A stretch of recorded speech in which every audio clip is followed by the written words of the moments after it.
Здравейте, не гледате, аз съм Асен и в този епизод ще ви покажа нещо много полезно за Майнкрафт. А то е как да си изтеглите шадърс за Minecraft Pocket Edition 0.14 и нагоре, но най-оптимално е да ползвате 0.15.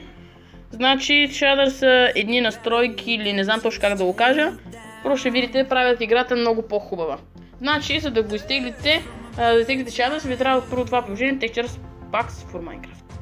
Цъкате го, чак момент и виждате 16 по 16 чънкове. Това са различните текстури и виждате шадърс.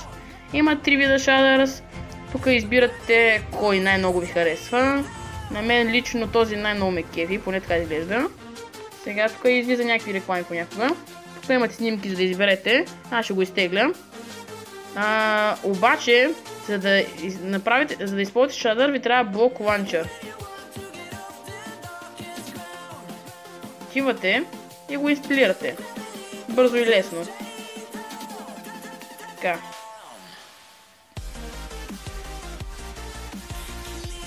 Изчакваме.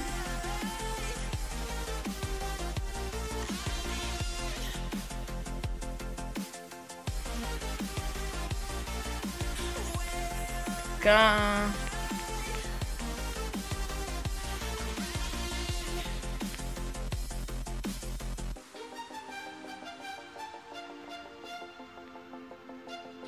И сме готови. Отваряне. Сега виждате дали блок Launcher функционира. Ако функционира, сега ще ви даде едно отгоре прозорче май. Welcome, така нататък. Тук трябва да го почетите. Ето го прозорчето отгоре. Сега ще ви пуснем Minecraft и ето ги различните така неща.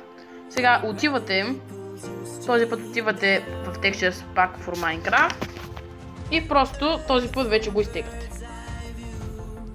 Зарежда. Това го чита блок ланчер за Texture Pack. Тук ще видя някакво видео, ама то вече е готово. Аз ще го скипна видеото за всеки случай, сега да не направя някакви проблеми. Така, и вече е готово. Сега отваряме блок ланчер. И ето, Creeper, Shader, Zip. Do you want to see this texture pack? Import. Импортвате.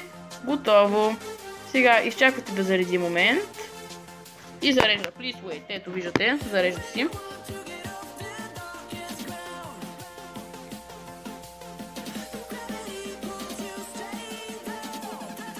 И готово. Сега, не знам защо ми изглежда толкова странен скина, но както и да е. Може да се ушадарите. Влизате в... нека да направим нов свят. На Survival, да кажем. Ще има доста време докато... Не, няма да има. Интересно. И ето ви го чисто нов свят с шадърс, който изглежда много красиво. Просто виждате, всичко изглежда много готино. Но ако не ви харесва този шадър, има още два. И скоро може би ще добавят и нови, така че... Оле, виждате колко готино изглежда. Много готино изглежда. И да, надявам се да се видео полезен. За 3 минути и 34 секунди аз изтеглих шадърс. И трябваше и без това да тегля блок лаунчер, така че... това става много бързо, за около 3 минути може да изтеглите перфектно работещи шадърс, които правят играта ви много по-красива. Надявам се клипа да ви е бил полезен. Ако е така, може да дадете лайк нагоре, да се абонирате ако сте нови и ще се видим в следващия клип. До скоро!